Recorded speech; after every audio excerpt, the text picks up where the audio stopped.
Hello, everybody. Happy Thursday. Hello, hello, hello.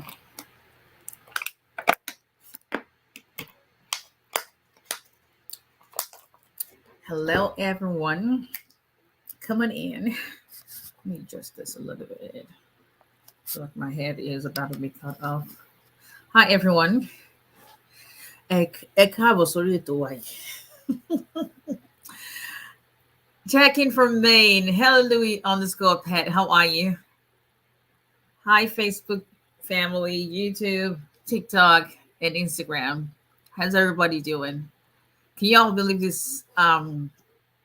This week is almost over. Like November is going super fast. Before you know it, it's Christmas. Before you know it, it's 2023. But anyway, hi everyone. Good evening, Mr. Rashid. How are you? To get anything, so to get any information, the information I send it to. Check box.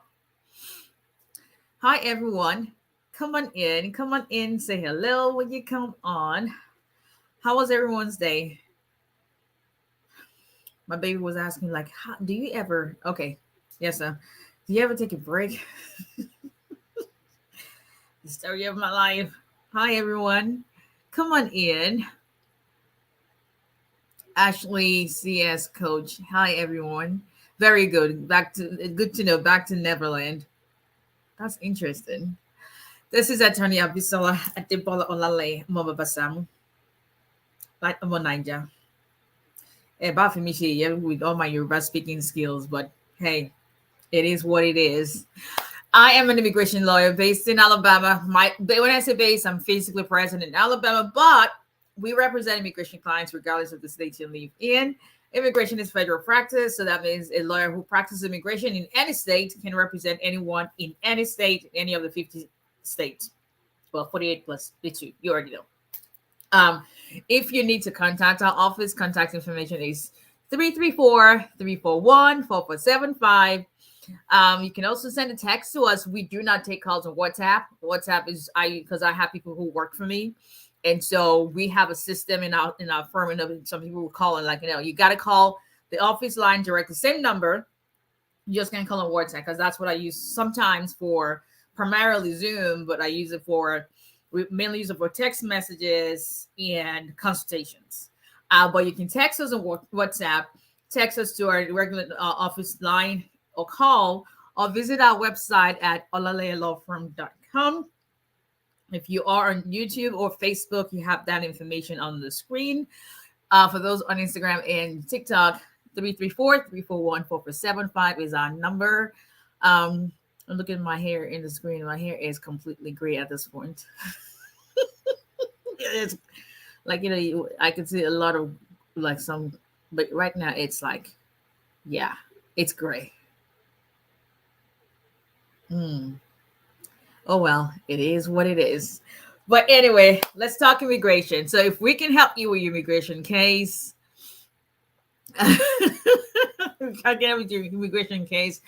please contact us. We will be glad to help you out. I had a green card come today, and my client came in to pick up his green card, and it is just a highlight of what I do. And he brought me some beautiful beautiful flowers. I'll put the post up today. Well, I sent it to Lydia to put it up. If she puts it up before we're done, that would be nice. But I have to approve it first, so she probably put it up yet. Got me some really, really beautiful flowers, and for someone who doesn't really care about flowers, but those are really, really beautiful flowers. That that's the reward right there, just to see the smiles on people's faces at the end of a long, long journey. But anyway, so this evening we're going to do questions. So let's get as many answered as possible. That's what this evening is about. So immigration questions, anyone? Let's get right to it, people. Allah01 underscore LLC. We are our physical office is in Alabama, but immigration is federal practice, so it doesn't matter the state of your state of residency, it is irrelevant when it comes to choosing an immigration attorney. That being, the reason being, immigration is federal practice. So there is no federal bar. Well, people get admitted to the United States Supreme Court, but there is no federal bar you take. You just have to be licensed in at least one state and practice immigration law. In my case, I am licensed in states of Alabama and New York. But right now, I'm the only physically present in Alabama. I had a good plan of opening an office in New York earlier this year, but with everything I have going on in my life, it just wasn't going to work out. Something's got to give, because I do criminal defense and family law, so something's got to give come January, but we'll update you. Anyway, all right, so immigration questions, anyone? So let's talk immigration. Let's get your questions answered. I'll start on Facebook and YouTube. God bless, child. How are you? Hello, Sipa. How are you? Hello, Mr. Joseph. Okay. Adela says, hi. How long does it take to get EAD for the first time applying EAD asylum? I am seeing in my firm, I can tell you how long. You can go to uscis.gov/processing times. I don't think you're going to see the one for asylum there anyway.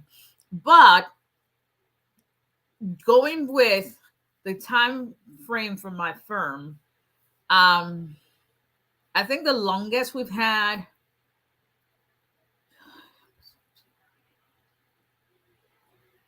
the longest I've had is 3 months on new EADs for asylum. 3.5. I don't think it's 4 months. So it's under 4 months. That much I know.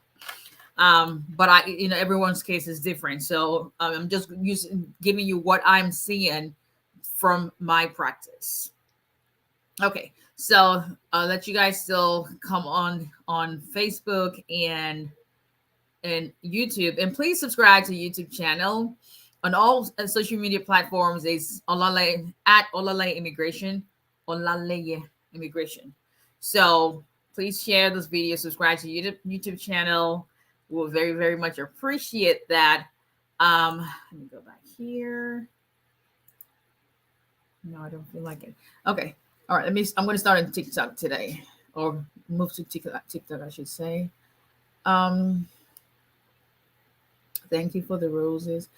But no, I listen, I'm one of those people that once I get, when I'm done for the whole day and I really just want to, calm down for the night or whatever, I get on TikTok, because there's always going to be a video that just like, I'll be damned, they did what? But I still don't understand a lot of stuff on TikTok, and my 12-year-old makes fun of me and that. Listen, I have other things to worry about. When you send a rose, so that brings us to my question. When you send a rose to someone on TikTok, what does that mean? Does it translate to followers, likes? What does it do? Or it's just, I love this content? Is that what it is? Anybody knows? Okay. Back to Neverland. My day was good. Thank you for asking. Good morning, Bamiyor. If you're in the morning, you're definitely not in the United States. Farmo, I'm doing good. Thank you for asking. Ali Beauty 06. How do I add my mom to my immigration file to commerce? I assume you mean commence filing. Lawyers are charging thousands. Yeah, see, y'all complain about lawyers charging. You do understand that if you're in the healthcare field, y'all make a whole lot of money. That's how we make money. Time to prepare stuff. Do you know how much we spend in law school tuition? No, I don't have any student loan. Thank you, Jesus. But a lot of people do. It's not easy. It's not cheap going to law school. So it is what it is, and it's a lot. That's why I have gray hair. You read till Jesus comes back. So, but adding your mom to your immigration file, there is no derivative status for mothers when you are a beneficiary yourself. The only way your mom can benefit from anything through you as a child will be if you are a citizen and you're filing for your mother. So if you're asking that question, then you probably need a lawyer and not try to you probably need a lawyer. Good to hear you speak your right to your client. Thank you. It is what it is, people. But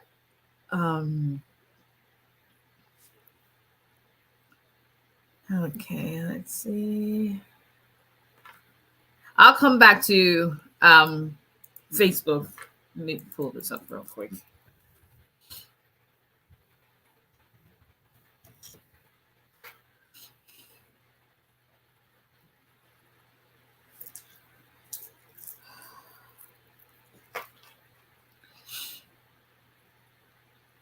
Okay, yeah, I saw that. That's give me 1 second, people. You always get some trolls, so sometimes you just gotta take a moment to just delete. Okay, alrighty. Let's see. Where's your office located? I already answered that. I have been waiting for, this is Touched by an Angel. I have been waiting on my work permit for the longest time. What can I do? If your case is still within normal processing time, that's the response you're probably going to get from them. However, if you work in the healthcare or childcare field and it's been pending for more than 90 days, even if it's an initial application, they just released, there's a press release from USCIS. I want to say, I don't think it's a month yet, or give or take thereabout, where if you work in the childcare, and so the previously existing one is if you work in the childcare or childcare healthcare industry, and you have one that was going to expire or was already expired, then you were able, and you filed for a renewal, then you could submit an expedited request. The new addition is if you work in the healthcare industry or childcare industry and you're filing for the initial EAD, first time filing, and your work is going to be in healthcare or childcare, and that application has been pending for at least 90 days, you are able to ask USCIS to expedite. And I've been doing that, and I'm seeing a time frame of 30 days. So they have to, first of all, decide whether or not they're going to grant the expedited request. If they grant it, they will send you an acknowledgement of that. Your status will change to we granted your expedited request, and within 30 days, give or take, they will issue you your card. So if that applies to you, you can try that.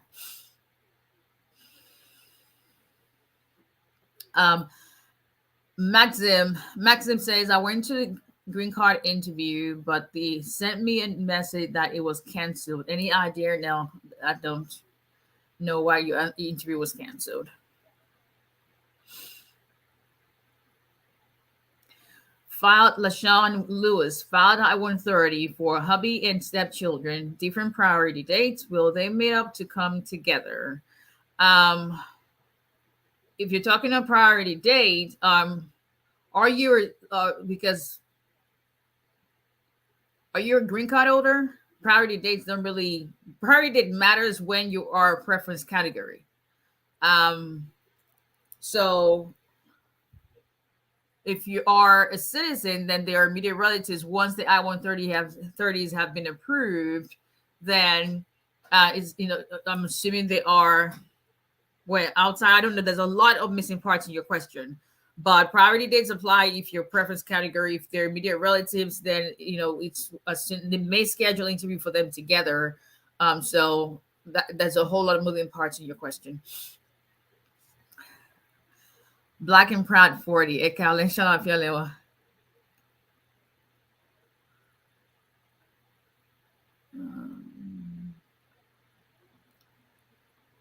I like your hair. Please one day show us how to do it. Y'all don't want to see how I make my hair. Because I knew my machine. Because my hair is 4C. I have 4C type hair. It's the kinkiest of the kinky. Like it is. You can't put a comb through it when it's dry kind of hair.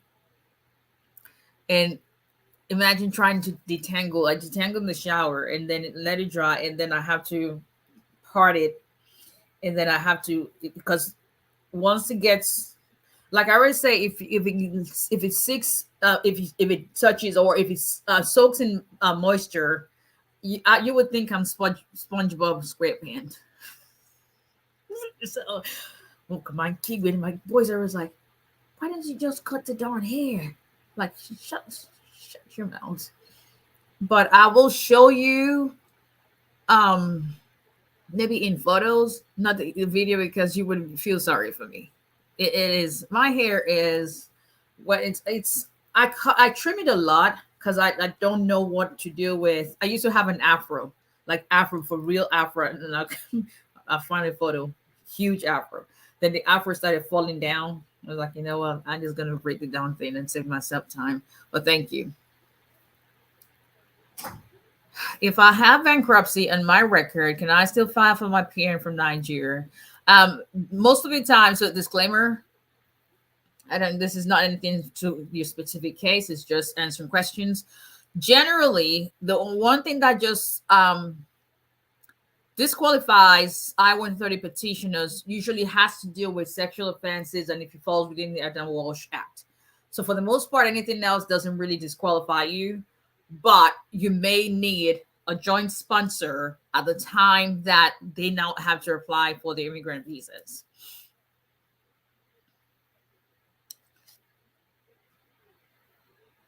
How can an F1 student on OPT transition into TPS-EAD if we're from a qualifying country? Schedule a consultation with an attorney to discuss how you can do that. Can an F1 visa holder get married to a citizen to change their status? Your intention on an F1 visa should not be to come in and change your status and become a green card holder. However, if you fall in love with a citizen and if you're in valid status, that's good. But even if you're not in valid status and you are married to a citizen, as long as you came in legally, which in your case, I'm assuming you came in on an F1, even if you get out of status, you are exempt from the unlawful presence as an immediate relative, meaning spouse of a citizen. But you should just make sure that you've fulfilled your F1 visa requirements, i.e., you've gone to school, you just didn't come in with it, and then you got married immediately. Okay, let's see. Roy Michael, my parents' petition is almost 2 years, and they say nothing is needed at this time. What should I do? And there's a lot of backlogs. It's not just you. I actually today got retained to prepare documents for an expedited interview request for an interview date, based on the fact that my client, they're expecting a baby, and just expecting a baby and your spouse is outside the country is not necessarily urgent level like that. However, she has a mother. Her mother works. There's no other family member besides the husband that will be coming. And she's got a lot of health issues as well. So, that's as much as I can say. But it's going to be based on, it's urgent. She's due within the next 60 days. It's urgent. She's had a lot of complications. We have a lot of medical records for that. So if it rises to a level of urgent reasons, it is the person has suffered trauma or will suffer hardship if they're not given an interview date, or their life can be in danger, or humanitarian grounds, which is one of the grounds I'm using.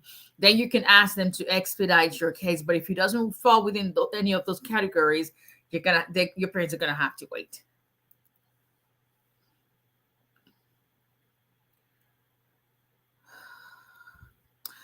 On your D1, what documents can be sent with applications to show good proof of marriage?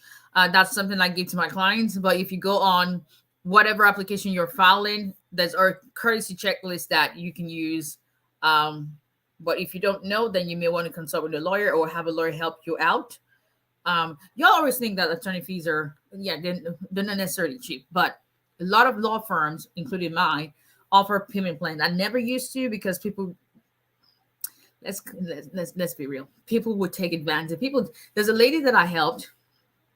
Allowed her to skip about, I think, one payment, allowed her to not defer another month, and I get the credit card company, they charge me every time I have to make changes, and I even waive those fees. But in true human form, came back for a third time, and I said, I know I can't. I cannot tell my paralegal, like, you know what, we're gonna hold up on your salary for next month, and because this person is not paying for the case that you worked on, so I'm not gonna pay you. It doesn't work that way. And so sometimes people take advantage, and she was angry, as like, see, I think for me, my brain works with gratitude. I teach my kids a lot about gratitude, especially when people do things for you that they don't have to. So for me, anyway. But a lot of attorneys, you're welcome, Roy Michael. A lot of attorneys offer payment plans to make it a lot easier, and it just helps you. There's no guarantee that because you have a lawyer, you're going to get case approved. No, there are a lot of people who get the cases approved on their own without a lawyer. That's just life. But there's sometimes that, if you're not sure, there's something in you that's just not confident enough, yeah, then listen to your. This thing is not working. Okay, here it is working. Okay. Let's see, where did I stop? What documents? Okay. Can I work if my work authorization is expired and I'm awaiting a new one? We're gonna skip that question. I petitioned for my sister in 2015 when I was a green card holder, a naturalized, submit documents, no information since. What do I do? I don't think that petition is going to be approved. You may have to start all over again, because as a green card holder, there's no classification for siblings. So if you submitted a petition at the time when you were not eligible to file the petition, they probably will deny it. So it may be in your best interest to file another one, because you may be waiting many, many years for them to come back and tell you, we denied your petition because at the time you filed, you were not eligible to file for a sibling. There's no category for siblings or green card holders. And that's why you need a lawyer. What do you suggest for someone? Okay, that question just went. Okay. What do you suggest for someone whose visa got canceled? Is a waiver possible? I don't know what visa got canceled. But if you're talking of something being canceled, revoked, that's not something you just get a yes or no question. That's something you sit down and have a better understanding of what your options are. Thank you. O_what_variety. That's what she says. It's better to have a lawyer and don't need one than to need one and don't have one. When you know, you know. That's what I'm saying. So, thank God I can read all day about having surgery and what to expect and all that. But that's why I pay thousands. They sent me to the hospital to be a money mugbe. What the hell did I do? First of all, it was an emergency surgery. So, like y'all should understand. But because it was emergency, I'm almost paying twice. But then again, they're professionals. That's what they went to school for. It's the same concept. I'd rather pay whatever I have to pay to my OB/GYN or to my primary care physician or to my chiropractor, because they are professionals. They are expert in their field and they know what they're doing, than to try to figure out what my symptoms are and then go buy something and complicate things. That's just me.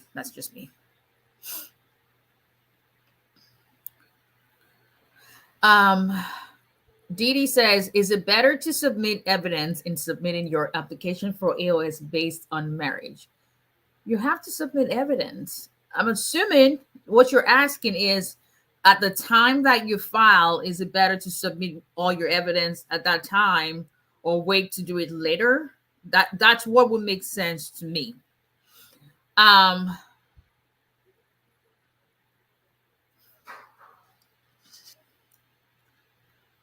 let's see. Oh, what variety? I would like to see the approval of filing for a sister as a green card holder that you say you have. I'm not saying you're lying. I'm just saying I want to see. There is no category for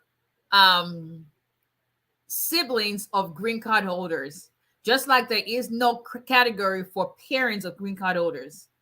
Yet it's impossible because the law does not provide for that. So if that's the case, a lot of green card holders will file for their siblings, or a lot of green card holders will file for their parents. There's just no category for sibling of a green card holder, parents of a green card holder. So I would, if you, my email is aos@olalayelawfirm.com, or text it to my number. I want to see it. So let's see. Is it best? So Didi, based on rephrasing your question, USCIS is trying to waive interview for as many marriage-based cases as possible. And they've also put out a press release saying, if you can submit sufficient evidence with your marriage-based case, that it will now qualify for to have discretion to waive your interview. Point being, if you submit as much as you possibly can, then you're increasing your chances of having your interview waived. I hope that helps. Gigi Love says, do you file vow? Yes, we do.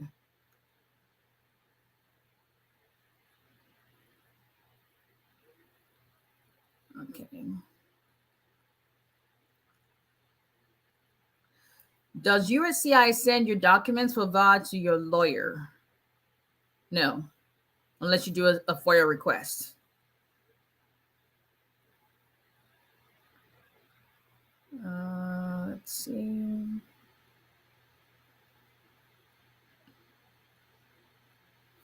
Dwayne says, when you married for 2 years to a U.S. citizen, do you qualify for the 10-year green card? If you want to file your paperwork, yes. The main thing is, as long as your marriage is over 2 years at the time your immigrant visa is approved. Okay. How long? Okay, hold on. How long is I-290B motion to reopen take to get the result? It can take up to a year. Yeah.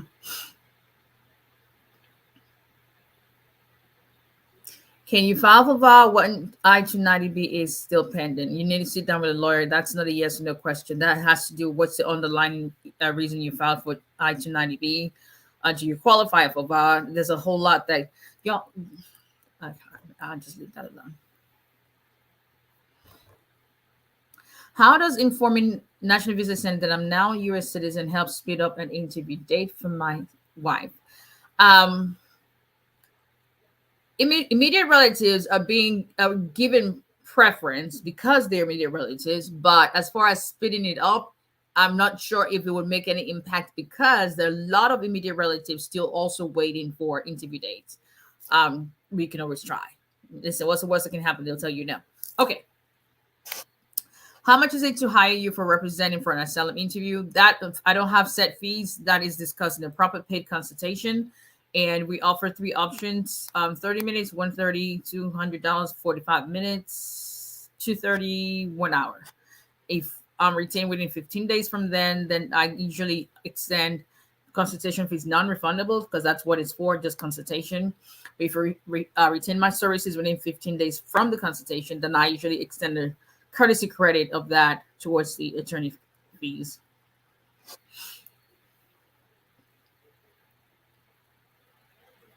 Louis _Pet, I received my 2 years extension after submitting my removal of conditions. It's almost 1 year on the 2 year extension. What is the next move normal? They'll decide whether or not they're going to call you for an interview.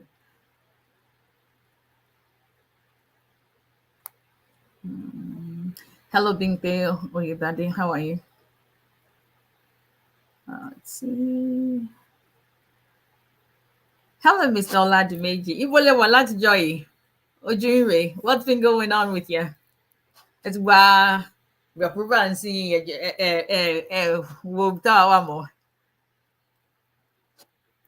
ultimate. What causes delay in getting VAR receipt notice? Don't even get me started on that. I have cases that I filed. There's a case we filed since last week in August. They're yet to send me a receipt notice. When they send the email at least 4 times, they've emailed me back that they're aware of the backlog, and this is third time they're telling me not to email again. The same issue. But and so because it's a case where my client had a pending I-130, so we switched or we converted, and you have set number of days to send proof that you've converted to the field office, where her case was. And what I had to do was to send a copy of the postage receipt, and that's something you guys can do, because the 1% is not sending me anything yet. They acknowledge that they're backlogged, but then the field office is going to be wondering, because I don't want the same thing that happened to another client to happen to her. Even though his case, we just got it reopened, but I still had to fight. Sometimes I just don't feel like fighting because, it causes gray hair. So I had to send a copy of the postage receipt and proof of delivery with the name of the person that signed for it, and let them know, hey, this is beyond our control. Whenever the monetary center decides to send it to us, we will send it, and it will correspond with what date is on the postage receipt, and you guys can make a decision on that. So hopefully that helps. But it's taking forever. Then again, there were some we got today, and they're sitting in front of me there, that I filed third week in October. There's no rhyme or rhythm. There's no rhyme or rhythm with them. Yeah.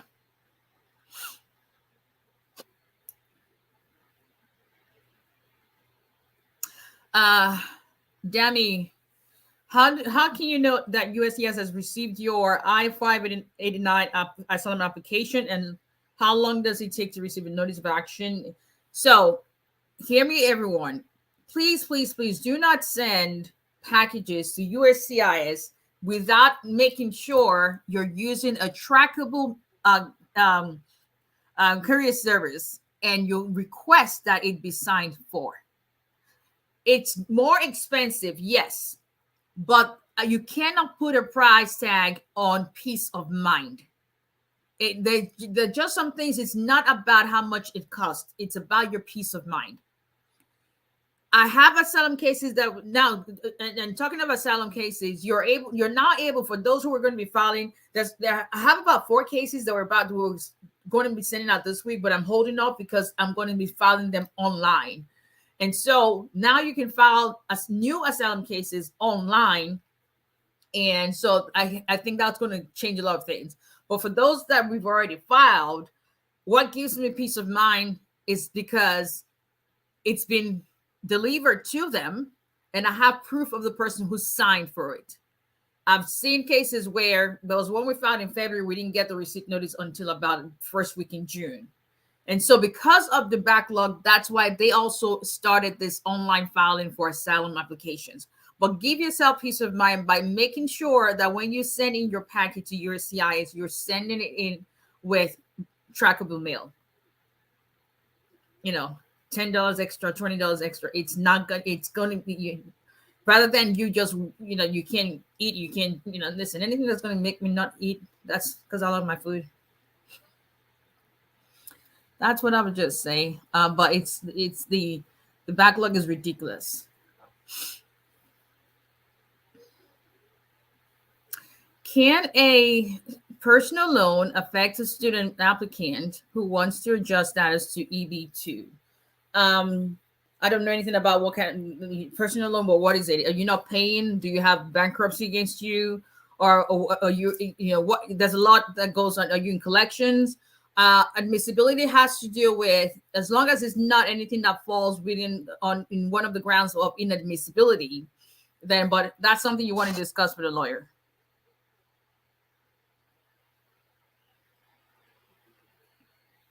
Nice to talk to you also. I'm glad. I'm not going to mention his name, but we had a consultation today, and when we started, um, you could literally see the tension on his face, and for me, that just drives me insane because I know what it feels like. I don't, as far as people trying to use your immigration or trying to mess it up, but um, just the unknown, uncertain times and all of that. But by the time we were done, you could literally see the blood drop on his face. Like, that's what it's all about. That's what it's all about. What are the chances for VAR approval with 204C charge on file? I think I have 3 VAR cases pending that we have 204. I'm a risk taker, but I make it very clear to my client when we have consultation, this is a permanent bar ground. However, with the new policy with VAR and adjudication of VAR cases, it is worth a fighting chance, because if you don't fight it, you would never be able to get your green card. So you may be able to use a new petition, and when you file a new petition, that usually will rear its ugly head, and then you have to defend yourself. I have, knock on wood, it's tough to win a case like that, but I have won cases where it was a RFE, notice of intent to deny. It was just a whole lot. But the only option you have is to fight, because if you don't fight, then you're not going to be able to defend yourself. And if you can't defend yourself, then you're back where you started from. So that's the best answer I can give to your question. Okay, update me next month. Perfect. That was Mama Retia. All right. Pretty Naya Brown, how long does it generally take to receive an EAD from a first-time applicant of VAWA? Once again, there's no rhyme or reason with USCIS. We received one today. No, it was delivered yesterday. I just saw it today. We filed it first week of October. That's when we submitted the whole package. I call those unicorn cases because it's somebody had a good day. And then I have some that are still pending since May. Now, everything that I filed before April, 7 months, we received everything. But it just depends. I can only use what I'm seeing in my firm, and from the unicorn cases to 7-8 months, 3 months in between, there's no rhyme or rhythm, really. Can a citizen file for niece or nephew? There is no category for that unless you adopt a niece or nephew.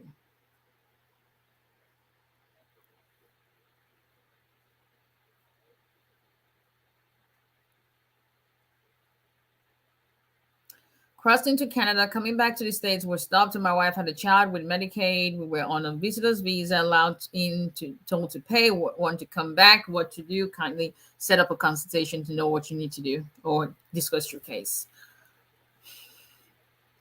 Bukolami, I filed for VAL but already have an I-130 in. Do I have to switch, or both can be processed simultaneously? Both can be, but you're contradicting yourself if you have an I-130, that means that your spouse is in control of that. Your I-360, you're in control. And if you're filing for VAR, I'm assuming you think you'll have all the evidence to satisfy a VAR case. And so if one gets approved, are you going to pull, if your I-130 gets approved, are you going to pull the I-360 and be done with that? Or what is your plan? But you can always have more than one petition pending.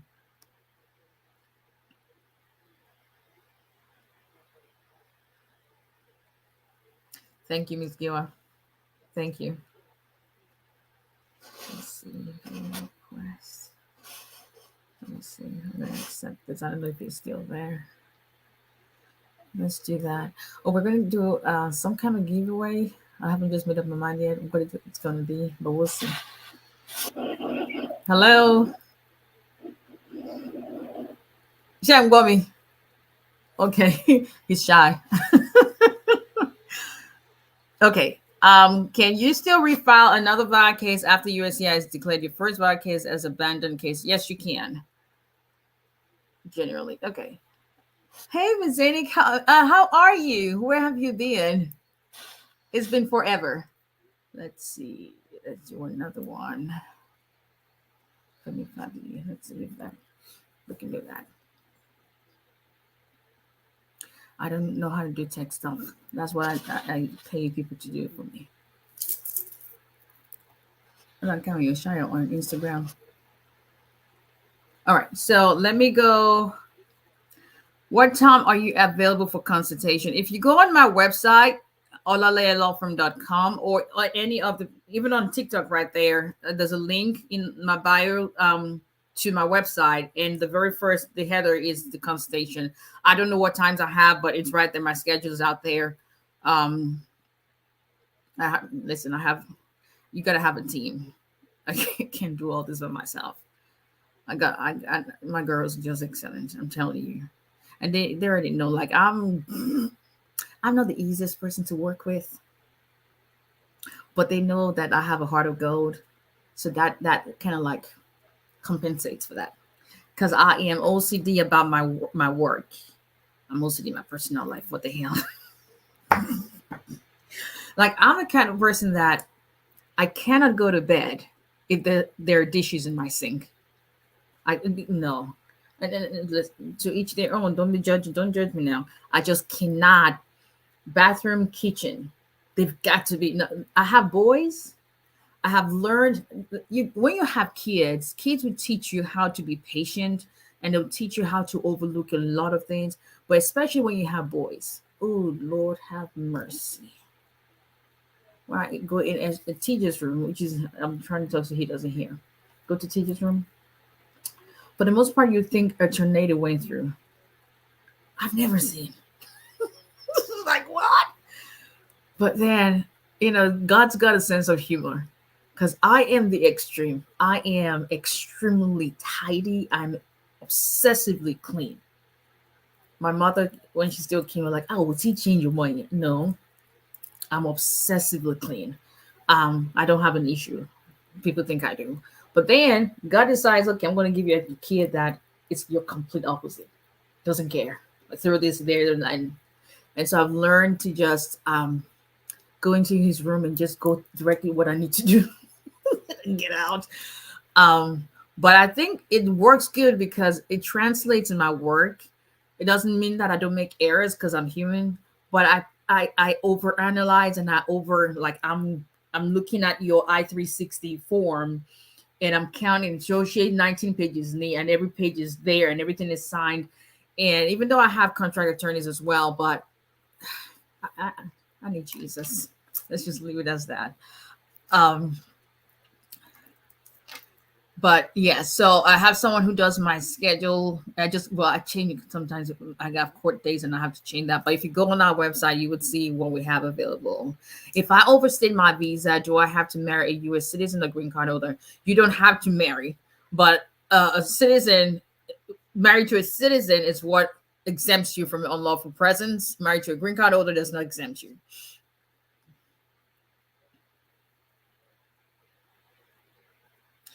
Jay, hi. I filed my marriage-based green card case. Would submit any joint documents, and I received medical RFP. Is there any chance for interview waivers? Most likely. I wanted to come back and let me know if they send you an RFP for your. That's a hint right there, people. If you submit your marriage-based case and you didn't submit your medical, and they'll initially send you a deficiency notice. Now, is it an RFP for the medical or is it a deficiency notice? There's a difference. Deficiency notice is them just letting you know that we've received your application. However, your medical I-693 is not in there. And they would tell you two things. If we are going to schedule you for an interview, then we'll send you the interview notice and you would have to bring that with you to the interview. If we're not going to schedule for an interview, we will send you a request for evidence for your medical. So that's usually a hint to let you know if you get a request for evidence after the deficiency notice, most likely 99.9999% of the time, because as a lawyer, I can't tell you 100%, most likely you're not going to be scheduled for an interview. So is it a deficiency notice or an RFE? There's a difference.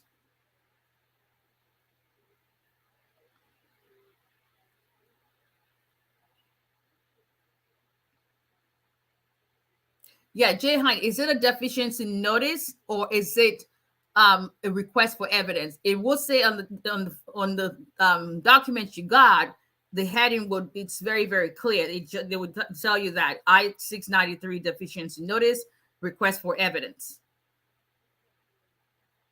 Okay. All right. Let me go back on. What's the time? Oh, gotta go. Let's see.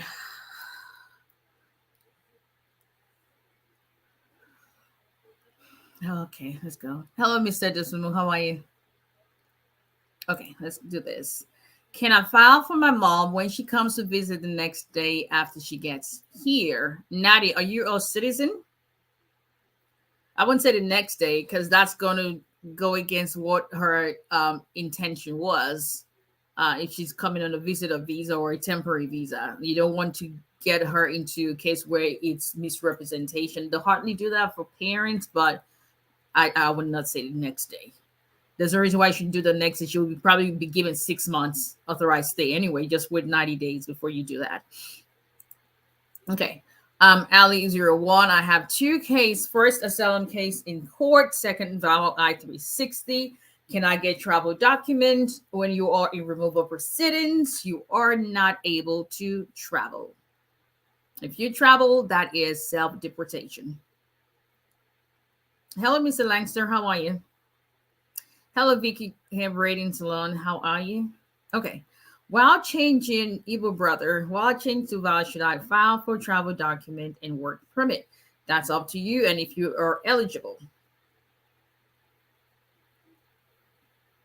If you want to work, let's see your follow-up because I filed before.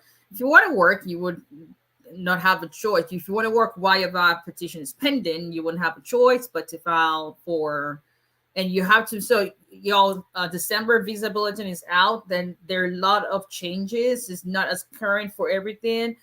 F2B is still current. Let me pull it up real quick. Or let's mix it up. Let's see. Come on. Okay, here we go. F2A, sorry. F2A is still current. And that is spouses and children of permanent resident. Why that matters, especially in the VAWA case, is if it's current, that means you are eligible to also submit the I-485 at the same time if your abuser is a green card holder.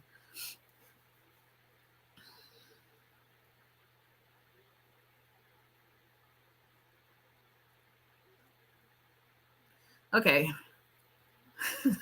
Igbo brother, so you're also best way because you're on Facebook as well, asking me the same question, but under different username. Y'all don't think I pay attention? I do. I don't miss anything. Yeah. Martin Ramirez. Yeah, I think I already talked about how long getting the receipt after you send your visa and your VAWA petition.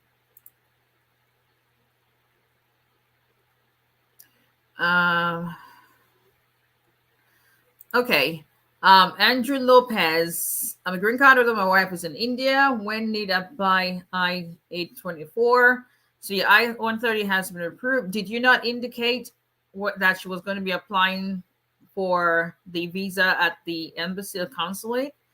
So if you indicated that, then they will, National Visa Center will contact you. If you did not, and your approval notice says you didn't indicate that, then that's when you need to file an I-824. But I don't know because you have your approval notice. So check what your approval notice says.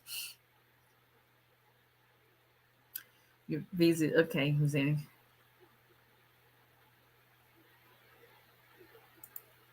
Okay. DZ, filed marriage-based green card last year, June. Got my work card in December. Interview was in February. Now mid-November and still no decision in my case. No RFE. I'm from Canada. It's still very early. It's still very early. It's still good. There's a reason why he couldn't make a decision. So just wait to see what that is. And you're wondering, should you wait to file a mandamus? I used to do mandamus. Written mandamus, basically, it's you filing a lawsuit against your SCIs before the U.S. District Court and asking the court to tell them to make a decision in your case. I stopped doing it because half of the time they were denied. Just because they cannot not obey the order of the court, but that doesn't necessarily mean that it will be favorable decision to you. So I guess it just depends on how they're feeling that day. And I was getting too many denials. Like I just stopped doing writ of mandamus. But I never used to do before was a year waiting. So that's what I'll recommend. Okay, so all right, people, that's all she wrote. Once again, if we can help you with immigration cases, contact information is 334-341-4475, @olalayalawfirm.com, Olalaya Immigration on Facebook, Instagram, TikTok, and YouTube as well. Subscribe, and we would definitely appreciate that. And I hope you all have an awesome weekend. Tomorrow is Friday, so that's beginning of weekend. And I'll see you guys next time.